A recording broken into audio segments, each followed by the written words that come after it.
Salvador Del Quinto, Deputy Speaker Joe Frasco.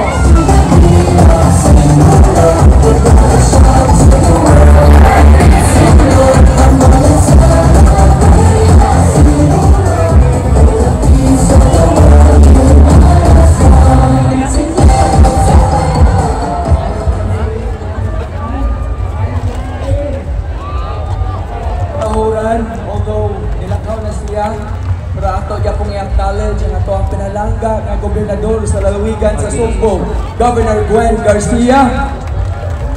Sa ato ang umuabot na Vice Gobernador, Vice Governor Glenn Soco. Sa ako ang sister-in-law o ato ang second nominee sa ako Bisaya Party List, Congresswoman Calisa Garcia. I'd like to also of course acknowledge ang ako ang mga partners sa Quinto Distrito, kuyo kanakong kanunay sa paghatod sa atong mga programa o sa atong mga proyekto, ang atong mga board members. Board Member Mike Villamor, masipang pakpak alang kaniya.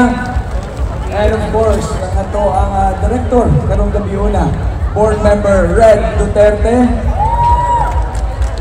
I'd like to also acknowledge ang ato ang pugihan, maabot kong buutan yung kayo na mayor din sa lungsod sa Carmel, liwat yung kayo siyang amahan.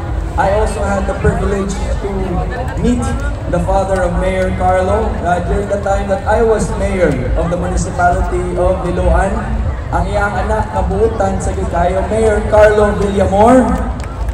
And of course, ang ato ang kanhi mayor o karon kasamtangan nato nga Vice Mayor, Vice Mayor Gerard Villamor. I'd like to also acknowledge Father David that's here, si John, to all our municipal councilors, to all our barangay captains, to all our municipal barangay officials, o kanilang tanan, mga pinalangga ko din sa lungsod sa Carmen, mga Subuanon, maayong gabi usap kanilang tanan.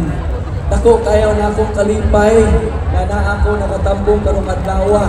Because sabi din akong dili ko makatambong no, atong niaging adlaw na subawan ko o gahapon wala gyud ko itingog.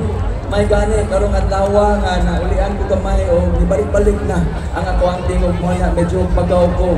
Daghang gyud kay salamat Senyor Santo Niño. Usa sa gyud Pit Senyor, Viva Senyor Santo Niño. Daghang salamat.